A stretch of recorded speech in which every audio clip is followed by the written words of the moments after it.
I never grew up thinking of racism as something in the past tense, something that happened at some point in America's past that ended and is no longer an issue.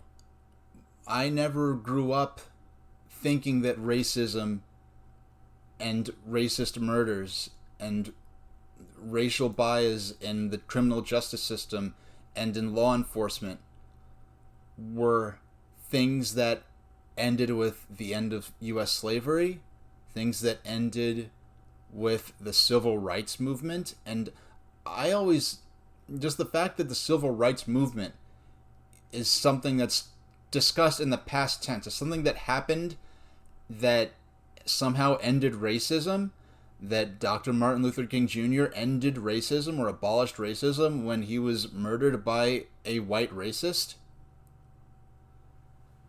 And then that makes it especially frustrating when around Dr. Martin Luther King Jr.'s birthday you see outlets like Fox News putting up material saying stop politicizing Dr. Martin Luther King and present him as this apolitical figure that just wanted everyone to get along, when at the time he was actively organizing against racist laws and policies and vigilante groups.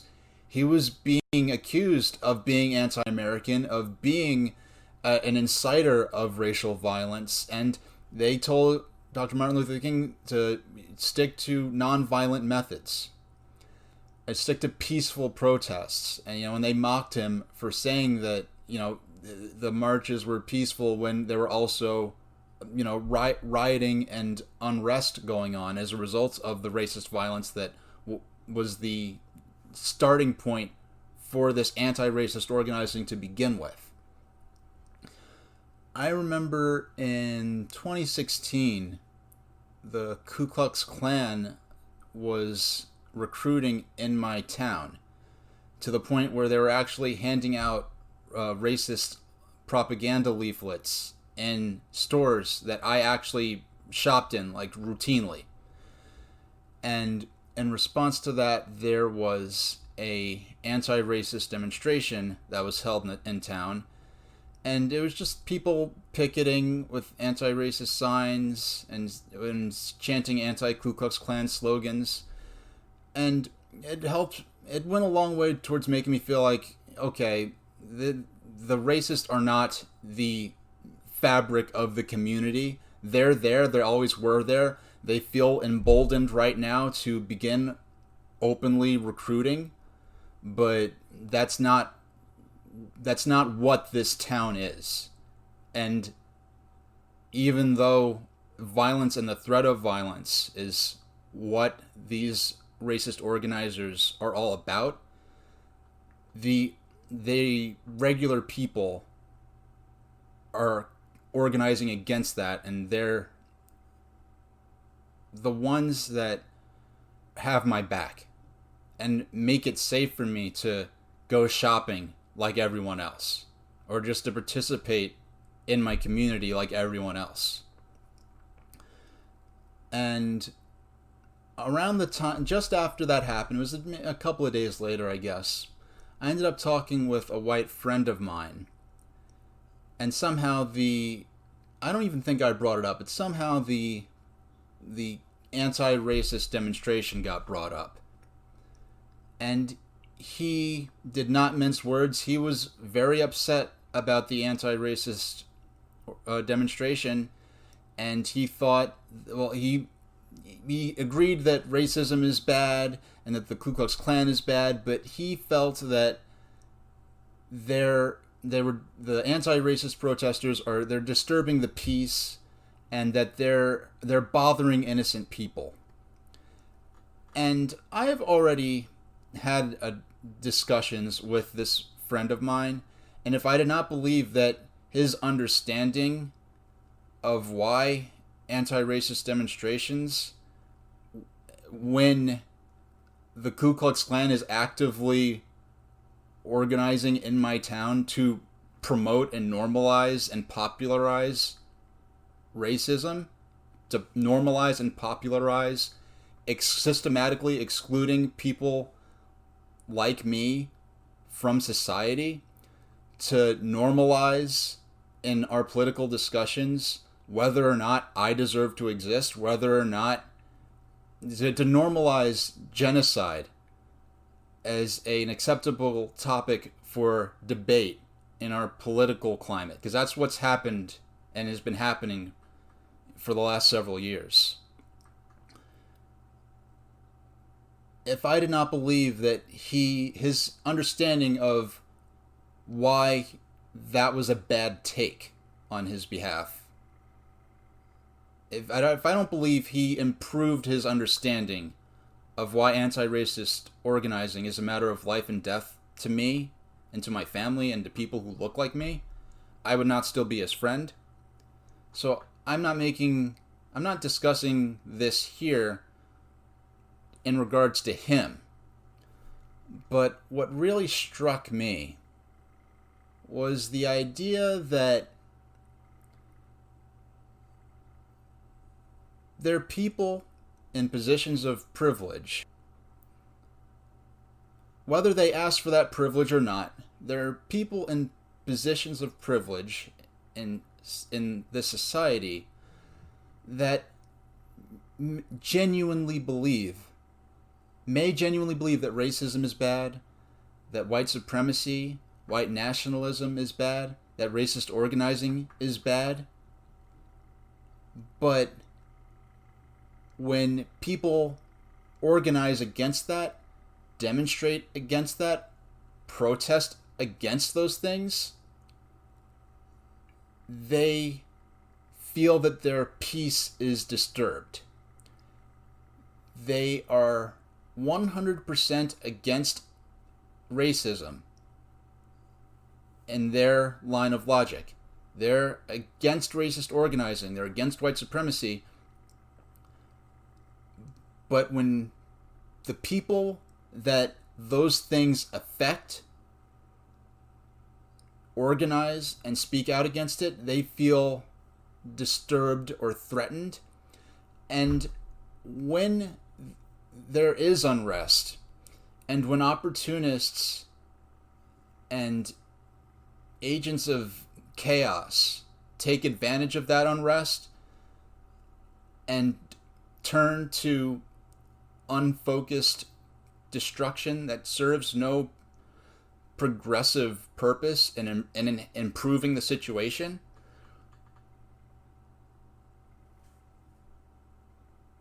people obviously, I mean this isn't a secret, but people will characterize all anti-racist protests as being part of that senseless looting and destruction and rioting. And they will say, oh, I'm against racism. I believe everyone should have equal rights, but why can't they just stick to peaceful methods of protest? Every form of non-violent protest against racism, police brutality, bigotry has been met with just disapproval and accusations that the people that are protesting and doing that anti-racist organizing are disturbing the peace. We said, hands up, don't shoot. They said, how dare you disturb the peace? We said, I can't breathe. And they said, how dare you disturb the peace?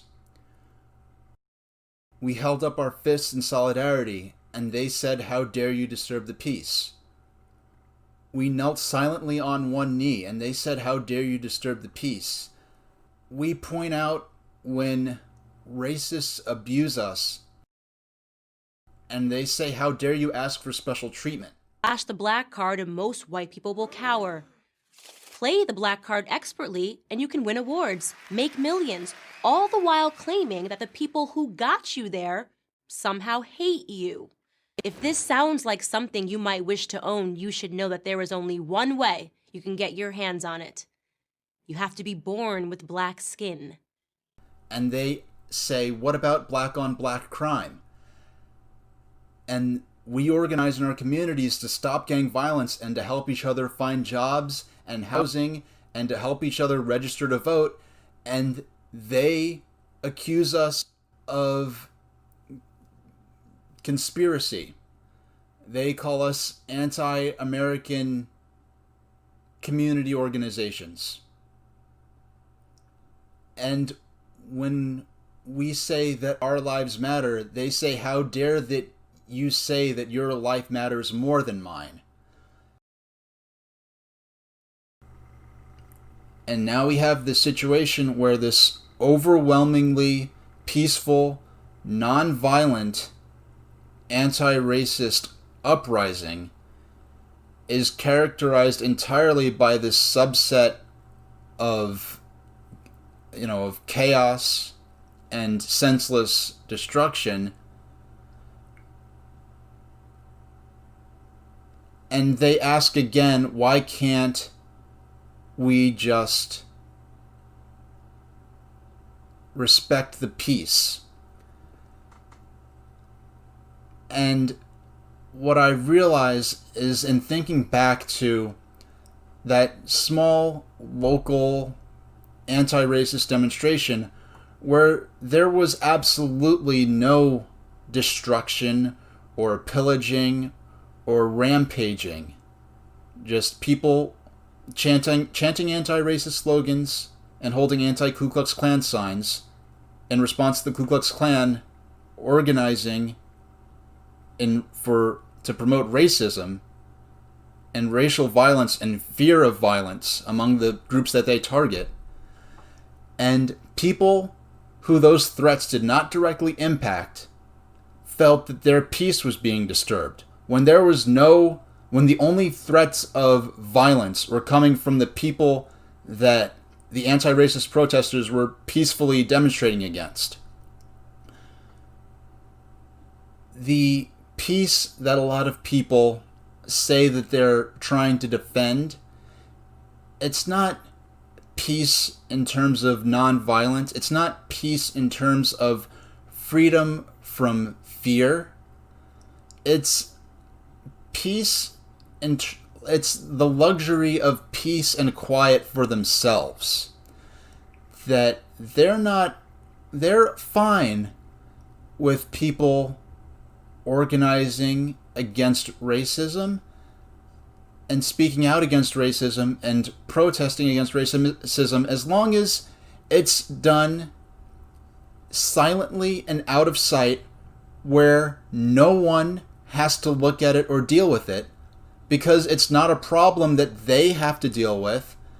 It's not their lives and safety and freedom on the line, and they've never been subject to this type of abuse or the fear of this type of abuse. So if it's not affecting them, it's not a problem. And if it's not a problem, people shouldn't be complaining about it. And what I find also incredible and really telling is when people do speak out on these issues, and it's always white people, sometimes it's white passing people, but people saying, well, if you care so much, then why, especially when people do this who happen to be public figures in entertainment or sports or anything else where they're able to have access to commercial media. And they say it also when ordinary people protest or speak about it, but they say, well, if you cared so much, then why are you just complaining about it? You should be running for office. Why aren't you a senator? Why aren't you a representative? Why aren't you in the local legislature? Or why aren't you running for mayor or president or something if you care so much? And the people saying this typically, people in the commercial media will criticize people who speak out against racism of that, but also just ordinary people who they're shop clerks. They're paper pushers in an office.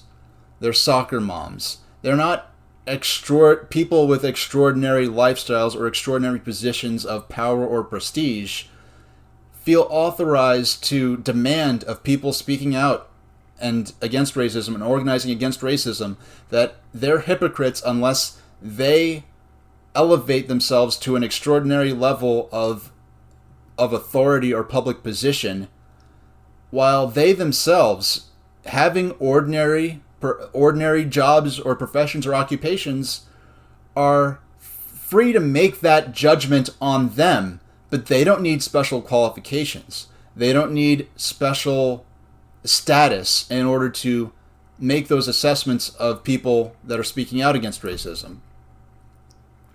And then when people do happen to have a background where they may have a higher education background where they learned about or studied racism or human behavior or history, and people speak out about how this is still a problem, this hasn't gone away, this isn't something that happened in the 1960s or something that happened in the 1860s, and it's still happening now in different forms, they'll just use that education to further discredit them and say, oh, well, that's just your education talking, or, oh, you know things, your education, you went to college, oh, that's just political propaganda. While they quite often look up to political leaders from their side of the U.S. political spectrum who did go to college, and those college credentials for them are marks of distinction and respect, and why we should listen to them and why they should lead us and why we should listen to them and stop questioning them. But when people that are opposed to their point of view have that educational background, they just use that to discredit them. And to finish it off, I think really what I feel after all this is just being tired of having to choose between having friends to talk about video games with and having to, as part of that unwritten contract, remain silent when systematic injustice, when racial bias, when deep-seated racism affects my life and my safety and the kind of future I could expect for future generations. I have to remain silent on that. If I'm treated unfairly, or if someone who looks like me is treated unfairly, I have to decide, am I going to speak out against that, or am I going to bring that up in discussion, or respond when white friends of mine say, oh, so-and-so was on Facebook and he was posting, anti-racist, posts. I can't believe that, I thought he was so respectful and patriotic. I can't believe he would say something like Black Lives Matter. I have to decide if I feel like having, if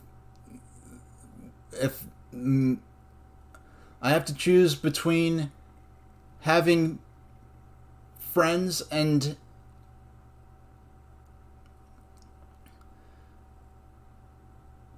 it's just tiring having to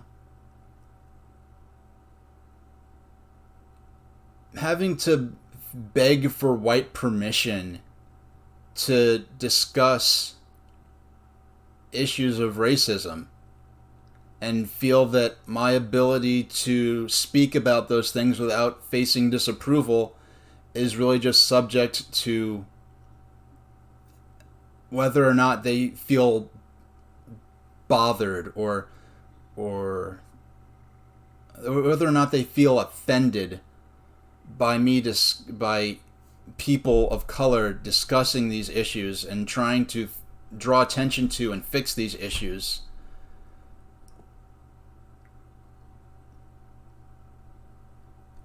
And I can't say everything I want to say in this one video. I planned on discussing topics like this anyway, even before the current situation in spring 2020. As I was preparing to get back into YouTube, I did want to use it as a platform to discuss things like this, regardless of the current event situation.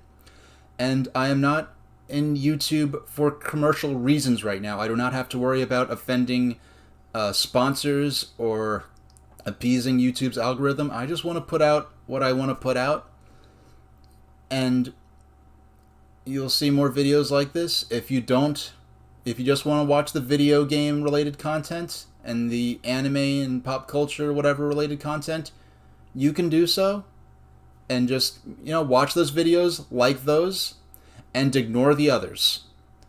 And if you do that for a while and then unsubscribe from me, YouTube will still recommend the types of videos that I make that you liked, and you can continue to get those. And it won't recommend the ones that you don't like. The majority of my content won't be about politics or racial issues or anything like that, but it's something I wanted to explore. I've already made videos about that elsewhere from YouTube. I'd like to maybe post I did one video for a school project, coincidentally sort of touching on something like this in relations to depictions of racial relations in children's media that I did for a school project years and years ago. But that's what I have to say for now, and thanks for watching. Rangers, ever tackle a job you really look forward to doing? Oh boy, you say, rubbing your hands together, that's for me. That's right up my alley. Well, there's one big job that's right up everybody's alley, Rangers. That's the job of fighting discrimination. Seeing to it that the next fellow gets a fair chance, regardless of his race or religion. We've all got a talent for that, if we know how to use it. It comes under the heading of friendship. When we like people and are genuinely interested in them, there's no room for un-American prejudice. So all we have to do is to keep on making new friends. Easy as pie. There's another reason why fighting discrimination ought to be up everybody's alley, because those who turn thumbs down on one race or religion one day are just as apt to turn against another race or religion another day. Yours maybe, who knows? So when you fight for an equal chance for everyone in your club and your team in jobs of all kinds, you're fighting your own battle too, Rangers. Now back to Captain Video.